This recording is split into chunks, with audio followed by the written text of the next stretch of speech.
कुछ साल पहले सुधा की दोस्त कविता अपने दोस्तों और रिश्तेदारों से मिलने लंदन से इंडिया आई थी। वो सुधा के घर 1 महीने के लिए रुकी थी। कविता लंदन में 27 सालों से रह रही है। उसके बच्चों ने उसके साथ इंडिया आने के लिए इनकार कर दिया क्योंकि उन्हें इंडिया आने में कोई भी दिलचस्पी नहीं थी।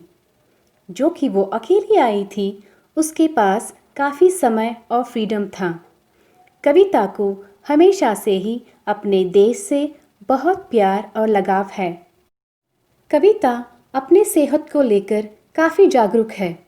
उसके परिवार में डायबिटीज़ और हाइपरटेंशन की हिस्ट्री होने के कारण वो हमेशा अपना वज़न नियंत्रण में रखती है। जब सुधा लंदन गई थी, वो कुछ दिनों के लिए कविता के घर रही थी। तब सुधा ने कविता की जीवन शैली का निरीक्षण किया था। कविता हमेशा स्ट्रिक्ट डाइट पे रहती है, योगा करती है, हर दिन वॉक पे जाती है और मेडिटेशन भी करती है।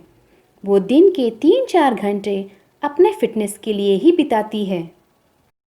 जब सुधा और कविता स्कूल में थे, कविता काफ़ी मोटी थी और उसे मीठा खाना बहुत पसंद था, पर अब वो मीठे को हाथ भी नहीं लगाती। उसकी अब की जीवन शैली देखकर सुधा ने उससे पूछा, तुम्हें तो मिठाइयाँ बहुत पसंद है कविता, तुम उनसे दूर कैसे रह लेती हो? इस पर नाराजगी जताते हुए कविता ने कहा, यह बहुत मुश्किल है सुधा, पर मैं प्रैक्टिस करती हूँ। बहुत बार मुझे मिठाई खाने का मन तो करता है, इसलिए मैं घर पर मिठाइयाँ ही नहीं रखती। जब कविता सुधा के घर पर रहने आई थी, तब सुधा बहुत बार कविता के साथ उसके दोस्तों और रिश्तेदारों के घर गई थी। इंडिया में मेहमान को भगवान माना जाता है। मेहमान की खातिरदारी में कोई भी कसर छोड़ा नहीं जाता। गाँव में और छोटे शहरों में मेहमान नवाजी और भी जोरों से की जाती है। एक बार सुधा और कविता उनकी दोस्त जया से मिलने उसके घर गए। जया बीमार थी, फिर भी उसने खान पान की काफ़ी व्यवस्था की थी। जैसे ही सुधा और कविता जया के घर गए, जया झट से किचन में गई और फट से बहुत सारी नमकीन और मिठाइयाँ ले आई। उसने भर भर के शुगर और घी डालकर पारंपरिक मिठाइयाँ बनाई थी। वह बहुत ही प्यार और आग्रह से उन्हें परोसने लगी। ये देखकर सुधा और कविता मना नहीं कर पाए, पर जया रुकने का नाम ही नहीं ले रही थी।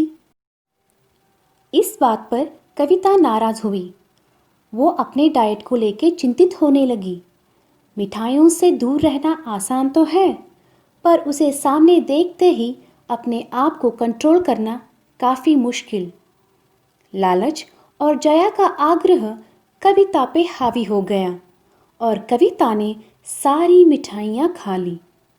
जैसे ही वो मिठाइयाँ खत्म हुई, जया दूसरी थाली ले आई और कहने लगी, आप लोगों को ये पायसम ज़रूर पीना चाहिए। मैंने अपनी पूरी दोपहर पायसम बनाने में ही बिताई है। मैंने ये सिर्फ तुम्हारे लिए बनाया है। पर इस बार कविता ने जया को स्ट्रिक्टली मना कर दिया। सुधा तो डाइट पर नहीं थी, इसलिए उसने पायसम मज़े से पिया और ख़त्म कर दिया। अब जया कविता से नाराज़ हुई और कहने लगी, कम ऑन कविता, मैंने ये पायसम बहुत प्यार से बनाया है। तुम्हें यह लंदन में नहीं मिलेगा। जो कि तुम अब इंडिया में हो, अपना डाइट भूल जाओ। वापस जाने के बाद फिर से शुरू कर लेना। अब तो कविता के आंखों में आंसू आ गए। उसकी ये हालत देखकर सुधा ने जया से कहा, जया, इतना आग्रह मत करो। तुमने सब कुछ बहुत अच्छा और प्यार से बनाया है, पर उसे तय करने दो कि उसे क्या खाना है और क्या नहीं। सुधा ने जो कविता की तरफदारी की, ये बात जया को अच्छी नहीं लगी। उसने कहा, अगर मैं आग्रह करूँगी तो वो खा लेगी। ये सेहत के लिए अच्छा है। मैं कविता के दादाजी को जानती हूँ, उनको पायसम बहुत पसंद था। सब कुछ खाकर भी बहुत पतले थे। उन्होंने कभी डाइटिंग नहीं की। उस पर कविता ने कहा, तुम्हारी बात तो सही है जया, पर मेरे दादाजी गांव में रहते थे और खेती में काम करते थे। वे हर दिन 10 किलोमीटर पैदल चलते थे, इसलिए वो जो भी खाते थे सब हजम हो जाता। मेरी दादी भी कुएं से पानी लाने पैदल ही जाती थी। उनकी जीवन शैली अलग थी और हमारी जीवन शैली बहुत अलग है। तुम प्लीज़ समझो। कविता और सुधा जया के घर से नाराज़ लौटे और जैसे जैसे कविता अपने दोस्तों और रिश्तेदारों से मिलती रही, वैसे वैसे हर घर पर मिठाइयों की वही कहानी दोहराई गई। जब कविता का लंदन लौटने का समय आया, उसने अपना वज़न चेक किया और उसका वज़न 5 किलो से बढ़ गया था। वो चिंतित होकर लंदन लौटी, ना कि खुशियों भरी यादें लेकर। जाते जाते उसने सुधा से कहा, लोग क्यों नहीं समझते कि मेहमान नवाजी का मतलब ज़्यादा खाना और मिठाई खिलाना नहीं होता। जिस घर भी मैं गई, लोग नाराज़ हुए कि मैंने ज़्यादा खाने से मना कर दिया। उनके लिए तो वो विनम्रता है, पर मेरे लिए वो जहर के बराबर है। मैं एक शादी अटेंड करने दिल्ली गई थी। वहाँ पर शुगरलेस फूड का अलग सेक्शन था। वो बात मुझे अच्छी लगी। आजकल लोग अपने सेहत को लेकर जागरूक हैं और हेल्दी खाना खाते हैं। मेरे लिए कुछ प्रकार के पकवान हानिकारक हैं और मुझे वो खाना नहीं चाहिए। काश मेरे दोस्त और रिश्तेदार ये समझते और बुरा नहीं मानते। सुधा को कविता की बातें सुनकर बुरा लगा।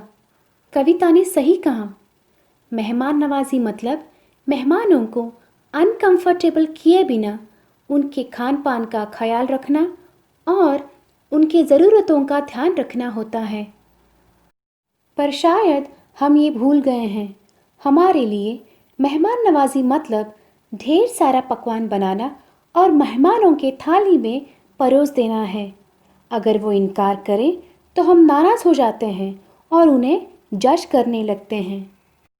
सुधा ने जब कविता को गुड बाय किया तो वो बस यही चाह रही थी कि जब भी कविता हिंदुस्तानी मेहमान नवाजी को याद करे तो वो सिर्फ मिठाइयों के प्लेट्स ना याद करे। और ये कहानी यहीं पे ख़त्म होती है। दोस्तों, सुधा मूर्ति जी ने कितने सुंदर तरीके से हमें बताया है कि मेहमान नवाजी कैसे करनी चाहिए।